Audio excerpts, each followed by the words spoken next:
প্রিয় ভাইয়েরা, গরম বক্তব্য আমরা শুনি, মুহূর্তের মধ্যে গরম করে ফেলতে পারি আমরা। এটা আমাদের সামগ্রিকভাবে স্পিরিটকে ধারণ করে না। যদি আমরা হৃদয় থেকে ইসলামের একটা চেতনা লালন না করি, তাহলে আমাদের মধ্যে ডান বাম সামনে পিছনে উপর নিচ বিভিন্ন দিক থেকে ষড়যন্ত্র আসবে, শয়তানের বাধা আসবে, আমরা সেই সময় টিকে থাকতে পারবো না। এই জন্য আজকে আমাদের আলোচ্য বিষয় সংক্ষিপ্ত সময়ে, সেটি হচ্ছে দ্বীনের বিষয়ে আমাদের ঐক্যবদ্ধ থাকার গুরুত্ব এবং পদ্ধতি কি হবে।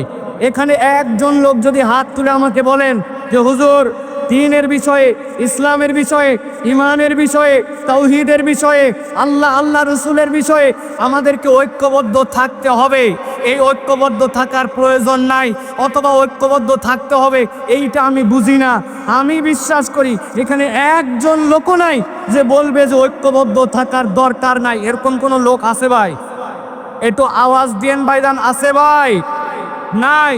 কিন্তু আমার যে বিষয়টি আপনাদের কাছে উপস্থাপনের সংক্ষিপ্ত সময়ে 6টা পয়েন্টের আলোকে করতে চাই, সেটি হচ্ছে ঐক্যবদ্ধ থাকার গুরুত্ব আমরা বুঝি, কিন্তু ঐক্যবদ্ধতা থাকবো কেমনে? আমাদের মধ্যে তো মুহূর্তে মুহূর্তে ফাটল ধরে যায়, উমুকে উমুকের কাছে বিক্রি হয়ে যায়, তুমুকে তুমুকের কাছে বিক্রি হয়। এই দেশে কথা আছে, আগের রাত্রে এক কাপ চা আর একটা বিড়ির কাছে বাঙালি তার ভোট বিক্রি করে দেয়, ঠিক না? এই জন্য আমরা বলতে চাই প্রিয় ভাইয়েরা, দ্বীনপন্থী মানুষেরা, ইসলামপন্থী মানুষেরা যদি এইটা অনুভব করে কেমনে আমরা ঐক্যবদ্ধ থাকব, তাহলে আমাদের জন্য এই কার্যকারণগুলা খুঁজে খুঁজে যদি গ্যাপ আসে, সেইটার বাহিরে আমাদের নিজেদের পথ চলাকে আমরা তখন মসৃণ করে নিতে পারবো। ছোট্ট একটা উদাহরণ দিয়ে আপনাদের কাছে কথায় ঢুকি। আপনি যদি জানেন এই রাস্তাটিতে আপনি রওনা হয়েছেন, সামনে রাস্তার কনস্ট্রাকশনের কাজ চলতেছে, ওই জায়গায় একটা গর্ত আছে, কিছু দূর যাওয়ার পরে রাস্তার মুখটা চিকন হয়ে গেছে, আপনার টাইমটা বেশি লাগবে। আপনার কাছে যদি এই তথ্যগুলি জানা থাকে, তাহলে আপনি রাস্তা নির্বাচনের সময় আপনি বুঝে সুঝে হাঁটবেন। এখন শয়তান আমার জন্য কোন কোন ঘাটিতে ফাঁদ পেতে রেখেছে। আমি আল্লাহকে পছন্দ করি, রসুলকে পছন্দ করে, ইসলামকে পছন্দ করে, কিন্তু আমি ফাঁদ চিনি না। এখন আমাদের অবস্থা হয়ে গেছে, আমরা সকলেই একটা ঝুলের মধ্যে চলতেছি, কিন্তু ডেপথলি আমাদের এই বিষয়গুলো আমরা অনুভব করছি না। আমি এই জন্য খুব সংক্ষিপ্ত সময়ে আপনাদের কাছে 6টা পয়েন্ট বলবো, সর্বোচ্চ হয়তো 3, 6, 18 মিনিট লাগতে পারে। আমার সময়ের মধ্যে আমি ইনশাল্লাহ শেষ করে দিব। 1 নম্বর প্রিয় ভাইরা যে বিষয়টি, সেটি হচ্ছে আল্লাহ রাব্বুল আলামিন সূরা আল ইমরানের 103 নম্বর আয়াত, যেটা আমি তেলাওয়াত করেছি, সেখানে ঐক্যবদ্ধ থাকার গুরুত্বের কথা বলেছেন। এটা আমরা সকলেই কম বেশি জানি। ওয়াতাসিমু বিহাবলিল্লাহি জামিআ ওয়ালা তাফাররাকু, এটা আল্লাহর কথা। কিন্তু এর পরের আয়াতে কারিমার সাথে আল্লাহ রাব্বুল আলামিন 4টা দিকের কথা মুসলমানদের জন্য উল্লেখ করেছেন। আল্লাহ রাব্বুল আলামিন বলেছেন, শোনো, আমি আল্লাহ রাব্বুল আলামিন তোমাদেরকে বললাম তোমরা একতাবদ্ধ হয়ে থাকো, কখনো তোমরা বিভক্ত হয়ো না, তোমরা আল্লাহর রজ্জুকে ধরে রাখো।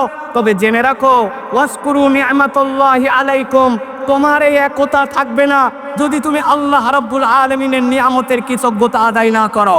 আমরা বিগত 1 বছরের বাংলাদেশে আমরা দেখতে পাই, যখনই বিপদে পড়ে, যখনই ইন্টারিমের নানান ধরনের ঝামেলায় পড়ে, তখনই একদল ইসলামপন্থীদেরকে কাছে নেওয়ার জন্য তখন একতার ঘোষণা দেয়। আবার বিপদ কেটে গেলে ইসলামপন্থার হুজুরদেরকে পছন্দ হয় না। এটা আপনারা দেখেছেন না? এটার কারণ কি? এটার কারণ হচ্ছে আল্লাহ রাব্বুল আলামিনের নিয়ামতের শুকরিয়া নাই। যেই বান্দারা আল্লাহ রাব্বুল আলামিনের নিয়ামতের কৃতজ্ঞ হবে না, ওই বান্দাদের মুখ দিয়ে ফেক একতার কথা আসবে, মূল একতা তাদের মধ্যে থেকে আসবে না। আল্লাহ রাব্বুল আলামিন এরপরে বলেছেন, ইজ কুনতুম আদান ফাআল্লাফা বাইনা কুলুবিকুম ফাসবাহতুম বিনি'মাতিহি ইখওয়ানা। আমার সাথে আপনার অন্তরের জোর, আমার সাথে আপনার অন্তরের ভালোবাসা, এইটা মানুষের হাতে অন্তরের নিয়ন্ত্রণ নাই। অন্তরের নিয়ন্ত্রণ করতে আল্লাহ। বান্দা যদি ইন্টেনশন রাখে যে আমি এক এবং নেক হয়ে চলবো, তাহলে অন্তরকে জুড়াই দিতে পারেন আল্লাহ। অতএব আল্লাহ রাব্বুল আলামিনের কাছে নিজেকে ন্যস্ত না করলে, নিজের নিয়তকে পরিষ্কার না করলে, নিজের ডেস্টিনেশন কোন জায়গায়, এটা যদি ক্লিয়ার না থাকে, তাহলে দুনিয়ার পদ পদবি, লোভ, স্বার্থ, এইগুলোর জন্য সাময়িক ঐক্য হতে পারে, কিন্তু মৌলিক ঐক্য কখনো হবে না। এই জন্য আপনার নিয়তকে সবার আগে বিশুদ্ধ করতে হবে। আমরা খোলাফায়ে রাশিদিনের সেই খেলাফতকে এই দেশের মধ্যে দেখতে চাই। আমরা আল্লাহ রসুলের আইন অনুযায়ী দেশের প্রতিটা ঘর শাসিত হবে সেইটা দেখতে চাই। আল্লাহ রসুলের অনুশাসনের নিয়ম অনুযায়ী এই দেশ শাসিত হবে এই স্বপ্ন দেখতে চাই। হতে পারে সেটা 5 বছর পরে, হতে পারে সেটা 500 বছর পরে, কিন্তু ইমানদারের ইন্টেনশন যদি পরিষ্কার হয় আল্লাহ রাব্বুল আমিন তার কাজের মধ্যে বরকত দিবেন, ঠিক কি না? অতএব এইটা হচ্ছে একটা গুরুত্বপূর্ণ জিনিস প্রিয় ভাইরা। আমি এই জন্য আপনাদের কাছে এই প্রথম পয়েন্টে বলবো প্রিয় ভাইরা, আল্লাহ রাব্বুল আলামিনের রজ্জুকে আঁকড়ায় ধরতে হবে। আল্লাহ রাব্বুল আলামিনের রজ্জুকে আঁকড়ানোর ক্ষেত্রে দুইটা জিনিসকে গুরুত্ব দিতে হবে। অন্তরের মালিক আল্লাহ আর আল্লাহর নিয়ামতের কৃতজ্ঞতা আদায়। বান্দা যদি আল্লাহর নিয়ামতের কৃতজ্ঞতা আদায় করে আর এই অন্তর আল্লাহ ঠিক করে দিতে পারেন, এই নিয়তকে সামনে রেখে নিয়ত সহি করে চলে, তাহলে আমাদের ঐক্য টিকে থাকবে। নচেত নানান ঢেউ আর বাতাসে এসে আমাদের ঐক্যকে খেয়ে ফেলতে পারে। প্রিয় ভাইয়েরা, আমরা যদি দেখি ঐক্য গড়ার উপায় কি, আমাদের সালফে সালেহিনরা বলেছেন 5টা বিষয়ের উপর আমাদের ঐক্য হতে পারে। কয়টা বলেছি? সবাইকে বলতে হবে কয়টা? 5টা। ভালো করে খেয়াল করেন। 1 নম্বর, আকীদা এবং মৌলিক বিষয়ে আমাদেরকে সব সময় এক হয়ে থাকতে হবে। 2 নম্বরে, আল্লাহ এবং তার রাসূল সাল্লাল্লাহু আলাইহি ওয়াসাল্লামের কথাকে প্রাধান্য দিতে হবে। আল্লাহ রসুলের কথার উপরে আপনার কোনো বক্তব্য থাকতে পারে না। আল্লাহ এবং তার রসুলের কথাই শেষ কথা, এইটার উপরে আমাদের ঐক্যে আসতে হবে। 3 নম্বরে প্রিয় ভাইয়েরা, পরস্পরের ভুল ক্ষমা করা এবং খুঁত না ধরা। আমরা কেউ একটু কিছু করলেই তার ভুলকে বড় করে হাইলাইটস করে দেই, ছোট্ট একটু বিষয়কে ফুলায়া থাপায় আমার স্বার্থের বিরুদ্ধে গেলে ব্যাপক করে দেখায়। ভুলকে বড় করে দেখানো যাবে না, এটা শয়তানের ধোঁকা। 4 নম্বর যেটা বলবো, উম্মার বৃহত্তর স্বার্থকে আপনার সবসময় প্রাধান্য দিতে হবে।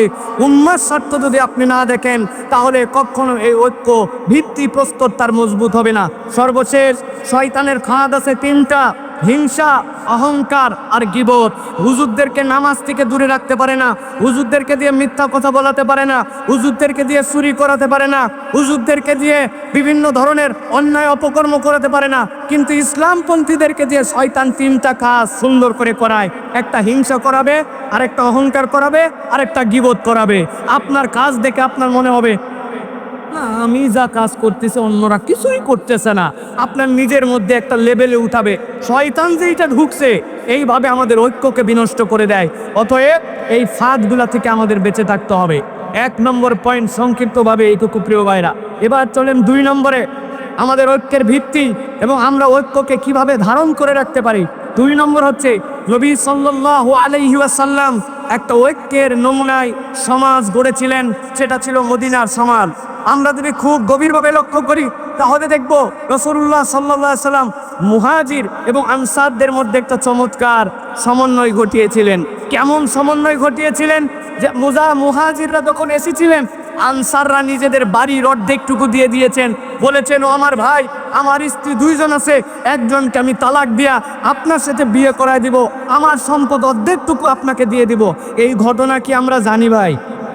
কথা বলেন, জানি কি আমরা ভাই? আওস এবং খাজরাজ নামে 2টা শত্রুতা ভাবাপন্ন 1000 বছর ধরে সংগঠন ছিল, যারা একজন আরেকজনের রক্তকে হালাল মনে করত। নবীজি সাল্লাল্লাহু আলাইহি ওয়াসাল্লাম আসার পরে এই 2 জনের মধ্যে বন্ধুত্ব ঘটায় দিয়েছিলেন। আপনারা কি এই ঘটনা জানেন ভাই? কিন্তু কোনোদিনকে ভেবে দেখেছেন যে এই যে বড় বড় ঘটনাটা ঘটলো, এই ঐক্যটার ভিত্তি কি ছিল?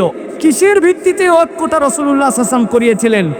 রাসূলুল্লাহ সাল্লাল্লাহু আলাইহি ওয়াসাল্লামের সিরাত এবং হাদিসের বিশ্লেষণে বোঝা যায় 3টা বিষয়কে সামনে রেখে রাসূল সাল্লাল্লাহু আলাইহি ওয়াসাল্লাম এই কঠিন বাস্তবতার মধ্যেও একটা ঐক্যের সমাজ প্রতিষ্ঠিত করেছিলেন। 1 নম্বর, আল্লাহর প্রতি ঈমান। আল্লাহর প্রতি যদি বিশুদ্ধ ঈমান না থাকে, ওই ঐক্য আপনি যতই ঐক্যের কথা বলেন, ওই ঐক্যের গোড়ার মধ্যে গন্ডগোল থাকবে, ওই ঐক্য কখনো কার্যকর ঐক্য হবে না। 2 নম্বরে যেটা প্রিয় ভাইরা, সহানুভূতিশীল অন্তর। আজকের ইমানদার আমরা যারা সহানুভূতিশীল অন্তর না, রুড়ো যত, গরম যত, যে যত খাটখট্টা আমরা মনে করছি তত বোধহয় ইমানদারদের পারফরমেন্স। অথচ জেনে রাখেন রাসূলুল্লাহ সাল্লাল্লাহু আলাইহি ওয়াসাল্লামের ব্যাপারে কোরআন মজিদের কোথাও বলা নাই নবীজি সাল্লাল্লাহু আলাইহি ওয়াসাল্লাম অনেক সুন্দর একজন নামাজ আদায়কারী ছিলেন, অথচ নবীর থেকে সুন্দর সালাত কেউ আদায় করতে পারবে না। নবীজির ব্যাপারে পুরা কোরআনে কোথাও বলা নাই নবীজি খুব সুন্দর যাকাত আদায়কারী ছিলেন, অথচ নবীর থেকে বেশি দান সাদাকাকারী কেউ ছিল না। নবীজি সাল্লাল্লাহু আলাইহি ওয়াসাল্লাম বলেছেন খুযু আন্নী মানাসিকাকুম, আমার থেকে হজ শিখো, অথচ কোরআনে কোথাও প্রশংসা করা হয় নাই আল্লাহ নবী খুব ভালো হজ করেছেন, অথচ রাসূলুল্লাহ সাল্লাল্লাহু আলাইহি ওয়াসাল্লামের সুন্দর হজ কিয়ামত পর্যন্ত আর কেউ করতে পারবে না। কিন্তু নবীজির একটা বিষয় নিয়ে কোরআনে প্রশংসা করা হয়েছে, ইন্নাকা লাআলা খুলুকিন আযীম, আমার নবী ছিলেন মহান চরিত্রের উপর অধিষ্ঠিত।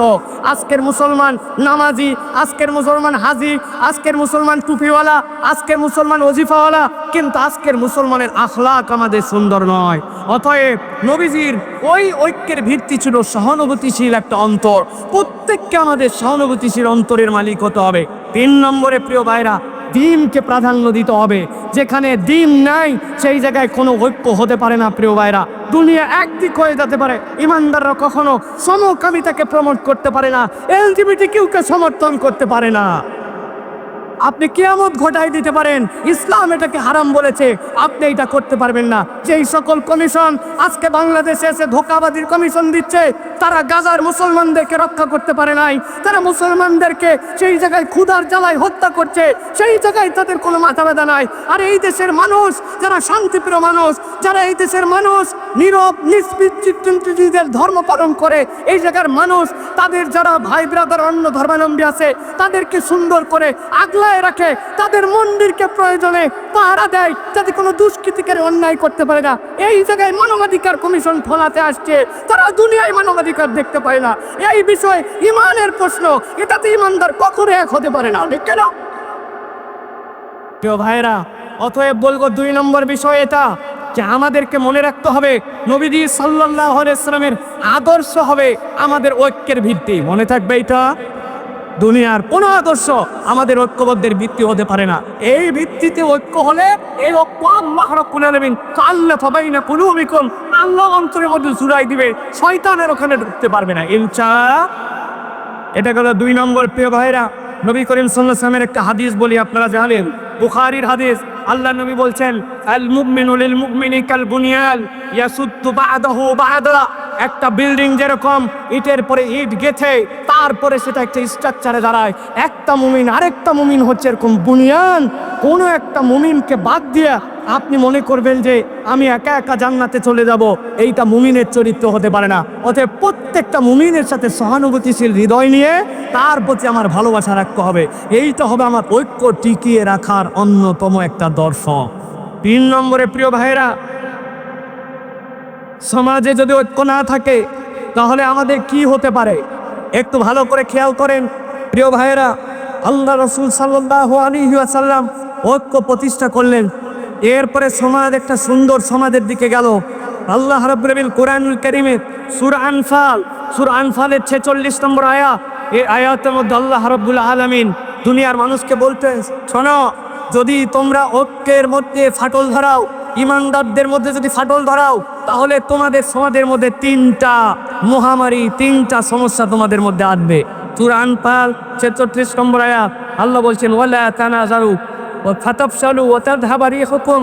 আল্লাহ রাব্বুল আলামিন বলছেন কোরআনুল কারীমের মধ্যে, যদি কোনো বান্দারা নিজেদের মধ্যে বিভেদ ঘটায়, এই বিবাদে জড়ায় পড়ে, তাহলে 3টা সমস্যা তাদের মধ্যে হবে। 1 নম্বরে কি হবে? তারা ব্যর্থ হয়ে যাবে। 2 নম্বরে কি হবে? শক্তি তাদের চলে যাবে। 3 নম্বরে কি হবে? ওই সমাজের মধ্যে রহমত থাকবে না। নবীজি সাল্লাল্লাহু আলাইহি ওয়াসাল্লাম হাদিসের মধ্যে বলেছেন ইয়াদুল্লাহি মাআল জামাআহ, তোমরা যতক্ষণ পর্যন্ত এক হয়ে থাকবা, তুমি দেখতে পাও তোমার একতার শক্তি, তোমার চোখে ওটা পরিষ্কার হবে না, তোমার চোখে পরিষ্কার হবে না। কেননা আল্লাহ রাব্বুল আলামিন এই জামাতের উপরে আল্লাহর হাতকে রেখেছেন। প্রিয় ভাইরা, লিবিয়ায় বিখ্যাত যুদ্ধ হচ্ছিল ফ্রান্সের সাথে। ওই ফ্রান্সের যুদ্ধে লিবিয়ায় মুজাহিদদের সাথে পারছিল না তারা। এক পর্যায়ে ফ্রান্স সিদ্ধান্ত নিল সম্মুখ সমরে মুজাহিদিনদের সাথে পারা যায় না। তারা তখন উপর থেকে হেলিকপ্টার গানশিপ দিয়ে হত্যা করার সিদ্ধান্ত নিল। মুজাহিদদের আমিরের কাছে মুজাহিদরা যে বলল, আমিরুল মুজাহিদিন, সামনের গেরিলা যুদ্ধে তারা আমাদের সাথে পারে নাই, কিন্তু এখন তো আমাদের আর কিচ্ছু করার নাই। আমাদের অস্ত্রের রেঞ্জ সে পর্যন্ত, তার উপর দিয়ে তারা হেলিকপ্টার দিয়ে আমাদেরকে হত্যা করবে। আমিরুল মুজাহিদিন তাদেরকে জিজ্ঞাসা করেছিলেন তারা কিভাবে হত্যা করবে, বলবে উপর থেকে তারা গুলি করবে। বলছে কত উপর থেকে? বলে অনেক উপর থেকে। বলে আরে কত উপর থেকে? বলে আমাদের গুলির রেঞ্জ যেখানে নাই সেখান থেকে। আমিরুল মুজাহিদিন তাদেরকে বলেছিলেন, ও মুজাহিদেরা, ভালো করে বুঝে থাকলে বলো, তারা যত উপর থেকে গুলি করবে এই গুলিটা কি আরশে আজিমের উপরে নাকি আরশে আজিমের নিচে? মুজাহিদরা বলছে আল্লাহ সুবহানাল্লাহ, কি বলেন আপনি, আল্লাহর আরশের উপরে সে কেমনে যাবে? তখন আমিরুল মুজাহিদিন তাদেরকে বলেছিলেন, তোমরা এক এবং নেক হয়ে থাকো, যেই আরশে আজিমের রবের উপরে কেউ উঠতে পারে না, তার বান্দারা যখন জমিনে থাকে, ইয়াদুল্লাহি মাআল জামা, আল্লাহর হাত তাদের সাথে থাকে। এক থাকলে মুসলমানদেরকে কিয়ামত পর্যন্ত কেউ পরাজিত করতে পারবে না। কেন? আমাদের আরশে আজিমের রব হচ্ছেন আল্লাহ। প্রিয় ভাইরা, প্রিয় ভাইরা, এই জন্য আমি বলবো, সংখ্যায় আমরা কম হতে পারি, লোকজন আমাদেরকে বলতে পারে কোথায় তোমাদের লোক? আমাদের লোক বেশি দরকার নাই। ইমানদারটা কখনো অস্ত্রের বলে জিতে নাই। ইমানদারদের সাথে একটা বল ছিল, সেটা হচ্ছে ইমানই বল। যতক্ষণ পর্যন্ত আমরা এই ঐক্যবদ্ধতার স্বপ্ন নিয়ে সীমিত স্বার্থকে ত্যাগ করে এক থাকবো, এই ইমানের বল দিয়েই মুসলমানরা বিজয়ী হবে ইনশাআল্লাহ। প্রিয় ভাইরা, এটা গেল 3 নম্বর পয়েন্ট। সংক্ষিপ্তভাবে এবার চতুর্থ যে বিষয়টি আপনাদের কাছে বলবো, প্রিয় ভাইরা, এই উম্মাহ, যে উম্মার ব্যাপারে আল্লাহ রাব্বুল আলামিন কুরআনুল কারীমের মধ্যে ছোট্ট 2টা শব্দে প্রশংসা করেছেন। কি প্রশংসা? সামি'না ওয়া আতা'না। এরা তো সেই উম্মত যারা শোনে আর মেনে নেয়, এরা কোনো প্রশ্ন করে না। এটা হচ্ছে উম্মতে মুহাম্মাদের বৈশিষ্ট্য। মুফাসসিরিনে কেরাম ব্যাখ্যা করছেন এই আয়াতে কারিমার আলোকে এই উম্মতের মৌলিক বৈশিষ্ট্য কি? এই উম্মতের মৌলিক বৈশিষ্ট্য হচ্ছে ঐক্য। এই উম্মতের মৌলিক বৈশিষ্ট্য আমার কথা নয়, আল্লাহ রাব্বুল আলামিনের নবী সাল্লাল্লাহু আলাইহি ওয়াসাল্লাম বলছেন, ইন্নাল্লাহা ইয়ারদা লাকুম সালাসান। ও দুনিয়ার মানুষ জেনে রাখো, আল্লাহ রাব্বুল আলামিন 3টা জিনিস পছন্দ করেন। একসাথে সমস্বরে, একটা মুখ বন্ধ না করে একসাথে বলতে হবে, আল্লাহ রাব্বুল আলামিন কয়টা জিনিস এই উম্মত থেকে পছন্দ করেন? একসাথে বলেন কয়টা? 3টা মুখস্থ করেন। 1 নম্বরে, আনতা আবুদুহু ওয়া লা তুশরিকু বিহি শাইআ। আল্লাহ পছন্দ করেন উম্মতে মুহাম্মাদি আল্লাহ ছাড়া কারো ইবাদত করবে না, আল্লাহর সাথে কাউকে শিরিক করবে না। এটা 1 নম্বরে। 2 নম্বরে, ওয়ান তা'তাসিমু বিহাবলিল্লাহি জামিআ। এই উম্মত আল্লাহর রজ্জুকে, কোরআন সুন্নাহকে একেবারে দাঁত দিয়ে কামড়ায় ধরার মতো ধরে একতাবদ্ধ থাকবে, এটা আল্লাহ পছন্দ করেন। আর 3 নম্বরে, তোমরা আল্লাহ নতুনের নেতৃত্বে উম্মত একজন আরেকজনকে নসিহত করবে। আমাদের দিন হচ্ছে নসিহা। অতএব এই উম্মতের বৈশিষ্ট্য হচ্ছে ঐক্যবদ্ধ থাকা, আর ঐক্যের ভিত্তি হবে আল্লাহর সাথে কাউকে শরীক করি না, ইবাদত করি একমাত্র আল্লাহর। বলবো একটা কথা সামনে আর পিছনে করব আরেকটা, এটা ইমানদারের বৈশিষ্ট্য হবে না। যে ইমানদার মসজিদে আল্লাহর দিনকে মানে, যে ইমানদার জানাজায় আল্লাহর ইসলামকে মানে, যে ইমানদার ওই যাকাতের ইসলামকে আল্লাহ মানে, ওই ইমানদার যদি এটা বিশ্বাস না করে যে আল্লাহর দেওয়া বিধান অনুযায়ী এই সমাজ চলতে পারে, রাষ্ট্র চলতে পারে, চোরের বিচার হতে পারে, তাহলে ওই ইমানদারের কখনো ইমান পূর্ণ হয় নাই, ঠিক না? অনেক ধান্দাবাদ আছে। এই ধান্দাবাদরা দেখবেন, একটা কথা আমি সবসময় বলি, আমরা বলি আমানতু বিল্লাহি ওয়া মালাইকাতিহি ওয়া কুতুবিহি। এইটা বলছি তো আমরা না ভাই? বলেন তো ভাই, ওয়া কুতুবিহি মানে কি? হ্যাঁ, ভালো করে বুঝে বলেন, কুতুবিহি মানে কি? একটা লোক কোরআনুল কারীমের অর্ধেকটা পুরোপুরি কবুল করছে, আর বাকিটার ব্যাপারে বলছে কিছু কথা আছে, 50% মুসলমান, তাহলে তাই তো নাকি? আরেকজন পুরাটাই শেষ করছি, শুধু সূরা না, অল্প একটুখানি ওর যার কোনো আলোচনাটা ওর বোঝা হয় না, 99% মুসলমান, তাই তো নাকি? কত পার্সেন্ট? 0%। প্রিয় ভাইরা, ভালো করে মনে রাখবেন, আমরা বলছি আমানতু বিল্লাহি ওয়া মালাইকাতিহি ওয়া কুতুবিহি। আল্লাহর আইন বিধান যেটা আমার মাথায় ধরে সেটাও স্বীকার করি, যেটা আমার মাথায় ধরে না ওটাও স্বীকার করি, তবে সে মুসলমান। তাছাড়া ওই মুসলমানের দাম আল্লাহর কাছে নাই, ঠিক না? বাঁচার একটা উপায় আছে, আপনারা যদি বলেন তাহলে বলে দিতে ভাই, সবাই রাজি হওয়া লাগবে। আর যাওয়ার সময় 10 টাকা করে হাদিয়া দেওয়া লাগে। এই যে খুচরা নাই, তাই না? দেখেন যদি পছন্দ হয় তাহলে দিয়েন, না পছন্দ হলে দিয়েন। আমি এটা বুদ্ধিবার করছি, এখন থেকে আমরা আমানতু বিল্লাহি ওয়া মালাইকাতিহি ওয়া কুতুবিহি ওয়া রুসুলিহি এইটা না বলে আমরা সিস্টেম করে আগেই বলে নিব আমানতু বিল্লাহি ওয়া মালাইকাতিহি ওয়া কিছু কিছু কুতুবি। অথবা আমরা বলবো আমানতু বিল্লাহি ওয়া মালাইকাতিহি ওয়া যদ্দুর বুঝি তদ্দুর কুতুবি। কবরে যায় ফেরেশতা ধরে চাই, কি ব্যাপার, তোমার কিতাব কোনটা? বলে আমি আগেই বলে আসছিলাম যদ্দুর বুঝি তদ্দুর কুতুবি। বাদাম কিন্তু একটা মাটিতে পড়বে না। অতএব ধানাই পানাই মুসলমান হয়েন না। কেবলমাত্র দাড়ি টুপি দিয়ে মুসলমান হওয়া যায় না, নামের আগে মোহাম্মদ থাকলে মুসলমান হওয়া যায় না। ঈদের নামাজে জাতীয় মসজিদে সামনের কাতারে বসলে মুসলমান হওয়া যায় না। মুসলমান হতে হলে আল্লাহর জমিনে আল্লাহর আইনে এই দেশ চলবে, পুরা পৃথিবী চলবে, এইটার প্রতি আপনার সমর্থন থাকতে হবে। এই সমর্থন না থাকলে মুসলমান হওয়া যায় না।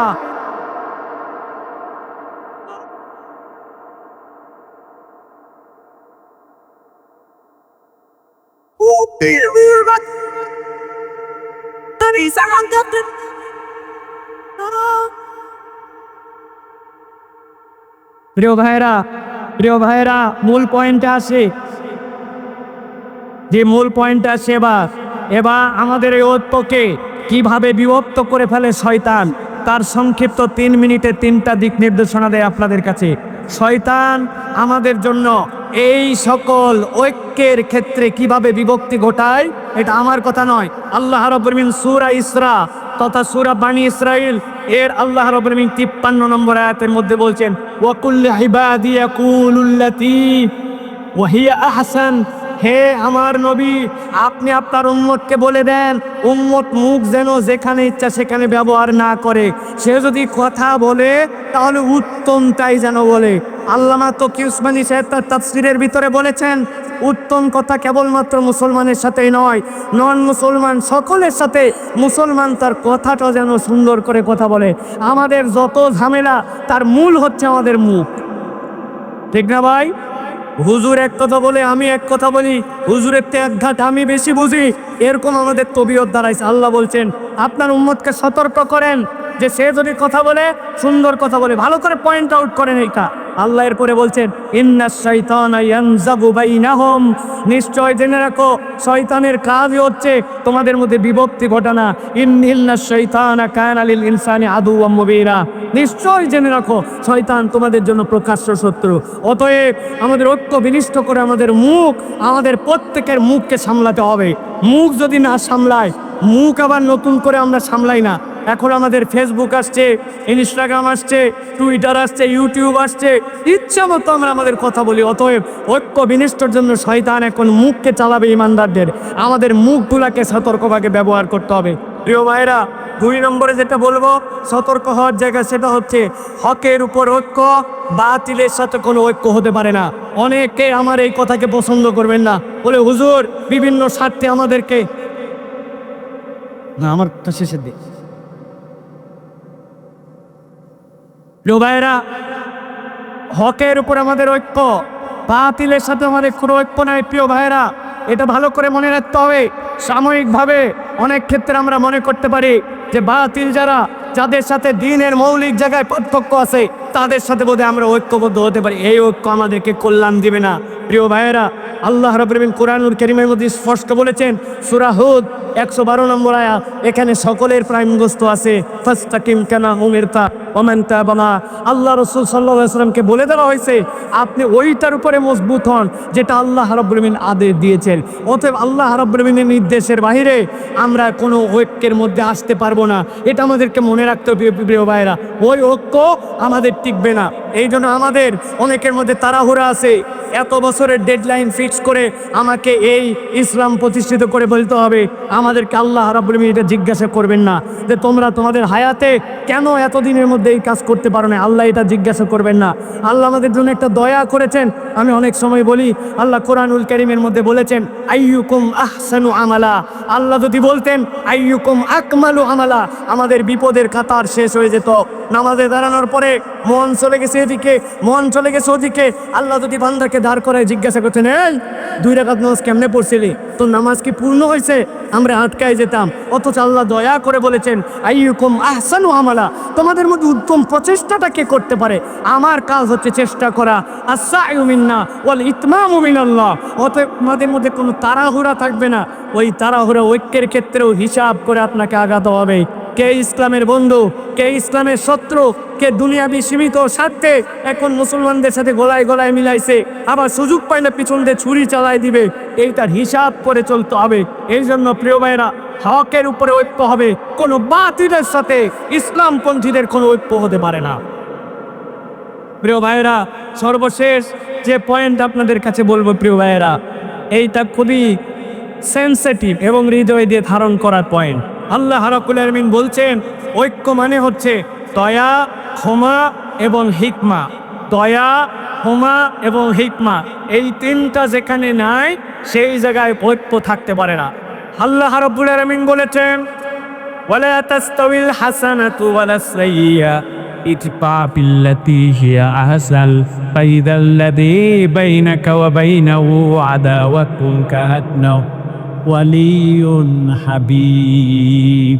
আল্লাহ রাব্বুল আলামিন বলছেন, দুনিয়ার মানুষ কেবলমাত্র মুসলমান নয়, তোমার সামনে যে আসুক না কেন, সে যদি তোমার সামনে কোনো ঝগড়াঝাটি মুখ নিয়ে আসে, তোমার সামনে যদি কোনো পিরু বা পরন নিয়ে আসে, একজন ইমানদারের ঐক্য প্রচেষ্টায় তার দায়িত্ব হবে। ওয়ালা তাস্তাবিল হাসানাতু ওয়ালাস সাইয়্যা, ইমানদার কখনো ভালোর সাথে মন্দের মিশ্রণ ঘটাবে না। ভালোকে দিয়েই সে ভালোটাকে আরো উন্নতর জায়গায় নিয়ে যাওয়ার চেষ্টা করবে, ভালো দিয়ে খারাপকে মিটায়ে দিবে। আল্লাহ রাব্বুল আলামিন বলেছেন, ফাবিল্লাযী হিয়া আহসান, কল্যাণ দিয়ে তোমাকে পরিবর্তন করতে হবে। অতর ইমানদারের হৃদয়ের মধ্যে একটা তামান্না থাকবে, আমার তারা এমন কোনো আচরণ যেন প্রকাশ না পায়, আমার তারা এমন তো পাক, আমার তারা এমন কোনো আচরণ যেন প্রকাশ না পায়। এই বৃহত্তর উম্মার ঐক্যের ক্ষেত্রে সেই দাদা একটা মার্বল একটা চিহ্ন না। আমি মনে করছি হয়তো তা আমার তো এই ছোট্ট কাজ, এই কাদের এমন কি ভ্যালু আছে, কিন্তু বুনিয়ান উম্মার সুস, আমি ওই মহা বিল্ডিং এর একটা বাঘ, সেটা একটা ধুলেই কোনা হতে পারে, ইমানদারে প্লিজ তার মধ্যে থাকবে। এই জন্য আমি বলবো প্রিয় ভাইরাই, তগড়াই নয় হিকমায় ঐক্য গঠন আমাদেরকে করতে হবে। অতএব প্রিয় ভাইরা, আল্লাহ আমাদেরকে এই কথাগুলোর উপরে আমল করার তৌফিক দান করে।